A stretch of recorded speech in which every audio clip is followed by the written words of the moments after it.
Hi, I'm Christan Griego with Griego Mouthpieces, and today I'm joined by Christopher Bassett. Now, Chris, can you tell us a little bit about yourself? And Sure. thanks for being here, by the way. Well, thanks for having me. Pleasure to come up, drive all day. Nice to just come up here and see Lulu, of course. So I'm Christopher Bassett. I'm currently acting bass trombonist in the St. Louis Symphony, and I play bass trombone in the Santa Fe Opera as well. And I've been playing my horn and GP mouthpiece for about 10 years, and I've been playing 10 years, that's crazy. how Edwards fast. and Getson before that, since my second year playing trombone entirely. And time really flies. I mean, it waits for no. Now, you went to NEC, correct? Correct. Now, I'd like to talk to you a little bit about the transition from college into the workplace and Sure. how you were able to do that. Because I'm the outsider watching, and I get to see you for brief moments of your life, and then you depart, and then I get to watch from afar, either through social media on Instagram or Facebook, but it seemed like you were really able to navigate the college into professional life quite smoothly. I'm glad it looks that way. So I think a lot of people want to know, especially when they're coming in and they're in high school or they're in college and they want to become a professional musician, how do you know when it's time to start taking auditions or looking for work, and how do you transition from college into the professional workplace? Yeah, that's something that I think, honestly, I'm still navigating and figuring out. It's not something you know how to do innately. But I think with just starting with auditions and whatnot, I always kind of waited. It's just the way I am. I wasn't ever in a hurry, to start taking an audition. I remember there were some that went by, including my first job, actually, Jacksonville's audition, in 2015 when that happened. And I remember my teacher, Jim Markey, really wanted me to take it, and I was like, no, I don't feel ready. I just didn't feel prepared myself. I have to get to a certain point where I start trusting myself and really believing that I can do something before I start throwing myself into the ring. So I just kind of waited for a little while, maybe a little too long for some reasons. But once I started doing it, getting the experience, it helped. But the last thing I wanted to do was start spending a ton of money on an audition to just go somewhere to play stuff and not get far if I didn't myself feel like I could actually make it work. If I didn't feel like I had a shot, I wasn't just going to take an audition, in other words, to take an audition. For the experience. Exactly, yeah. Which, that being said, there are so many merits in also just doing that. With what's been going on lately, I mean, you can't just walk into an audition and it be your first one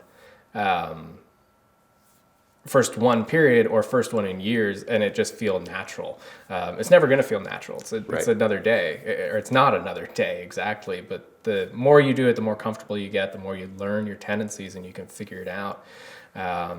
That's the audition side. It just took me a while to get to that point, and once I felt confident and comfortable in myself and my playing, it's not a perfect trajectory. It's ups and downs. There's wins, there's losses, there's long lulls where you're not going to win, but you get close a lot of times.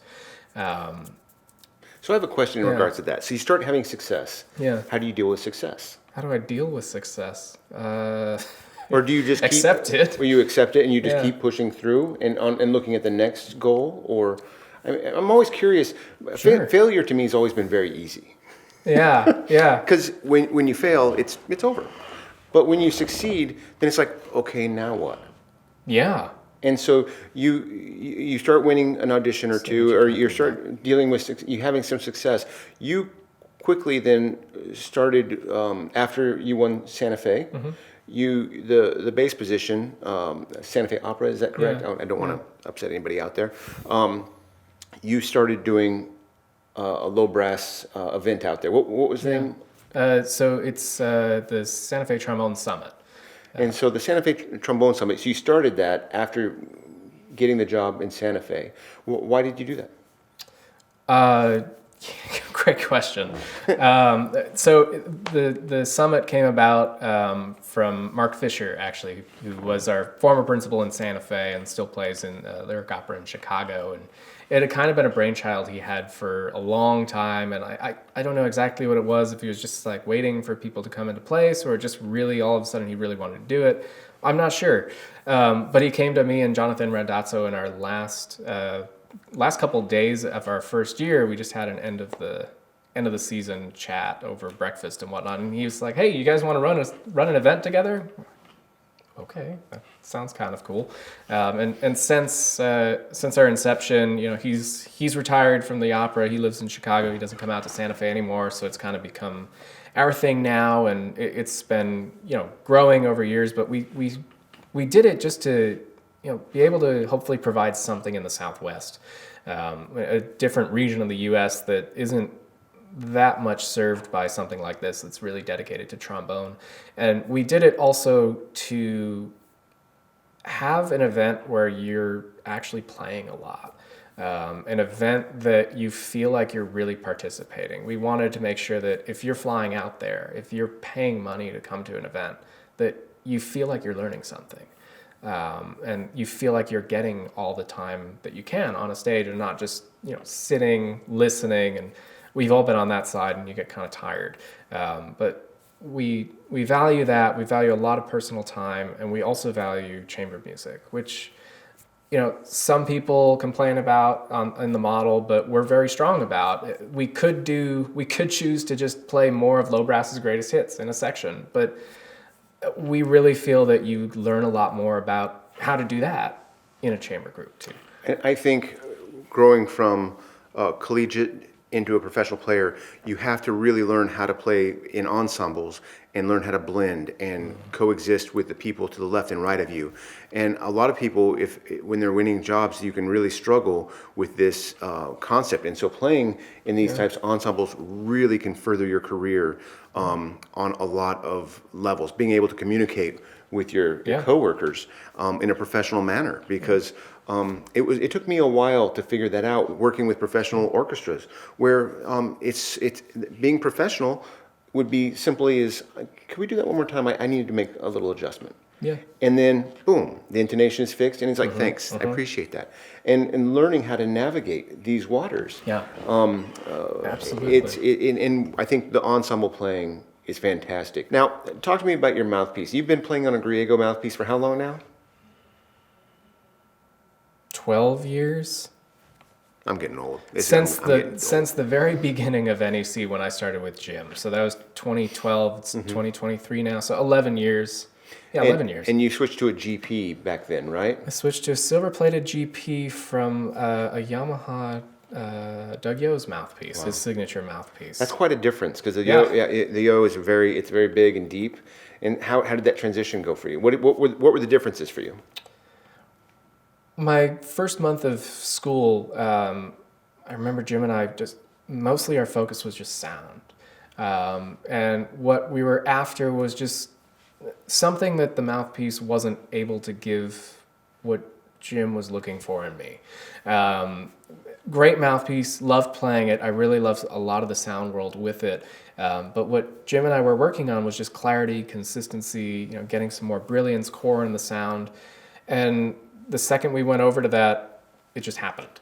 So it was there from the start. Didn't really have to, obviously I had to practice, but didn't have to think too much more of it. It was having the right tool really helped you out. With the GP, it was one of the first bass mouthpieces I ever created that allowed me and allowed, I think, a lot of bass players to maintain clarity in the upper, mid, and upper register. It didn't go what I call pear shape in the upper register to where it becomes a hoo, and it kept the core and kept a trombone-like sound.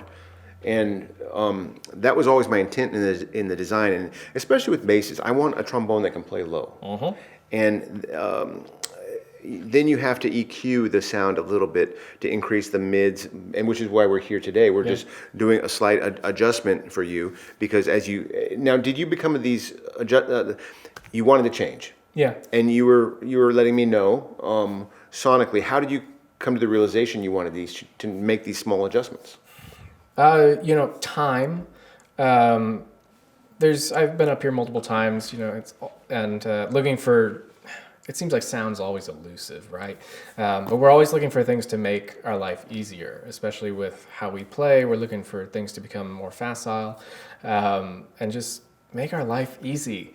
And when it feels like something's not super easy, you know, nine times out of 10, I'll say you probably need to practice more. But when you practice that much, and when you keep moving up in level, eventually it does become, well, maybe there's something that's just not quite in line on the horn with where I'm at right now or what's going on. And you know, usually coming up here usually always solves that. So just kind of looking right now for something that, you know, maintains a lot of clarity, maintains a lot of that brilliance, but just makes my life easier in both the extreme registers, the upper and the lower register. Also, it's amazing what a difference a new spring for your spit valve can make. It hasn't been working for years, and it's amazingly it just stays on there. But maintaining your horns is really crucial. Yeah, and the little things all add up. Yeah. And when it's a, I always look at it as percentages, and if we can have 2 to 5% improvement every trip you're coming up here, that all adds up over time. Absolutely. And it's interesting because when I'm working with Chris, he had given me some cues on his last visit. And I locked in and stored it in my very small part of my brain over here. And then when he was talking about some of the changes he was after, he mentioned his last trip.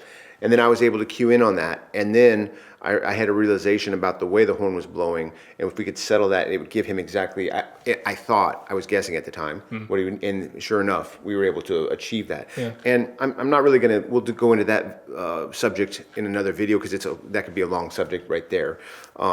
You've heard me ranting about that and talking about that. So we'll go into that in another video. But I'm always looking for these small percentages for professional players, collegiate players, people, because honestly, I'm a trombone player myself, and I'm friends with most of you out there. And so I feel this need to find solutions where maybe there's no problems. And I've actually said that before. People are like, what do you do? I'm like, well, I find solutions for problems people don't know exist. And I'm always searching for those things. And so I appreciate you making the trip up here. Is there anything you'd like to add, like advice for young players? Like you've been teaching now for the last few years, and I'm always curious how you manage your travel load, your health, and the workload. All because especially when you're at the front end of your career. It seems like you were telling me you were driving you've been driving everywhere in the past week. Yeah, this week has just been a lot. You know, just seeing people, going home to family for a day. We've got the week off in the Symphony, so taking opportunity to do stuff with it. But yeah, all over the place, giving masterclass, seeing family, also going back to school where I'm finishing up my master's degree right now at CSU with Dr. Palmer. And then, coming up here ahead of a trial week in San Francisco in a couple weeks, just to really fine-tune things in and make the horn as good as it can be with keeping what I have that I really love, but just making it even better, even easier to play.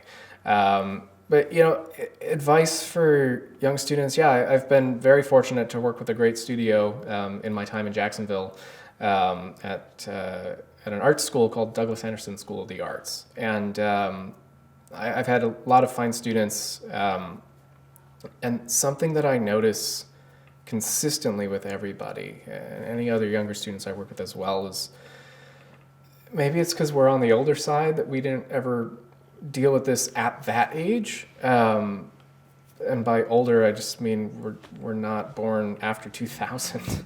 But I notice such a difference in younger people now as opposed to when I was younger with technology and immediacy. There's this idea or effect of like Amazon's next day shipping or Instagram, Facebook, what have you. I hear people like this TikTok.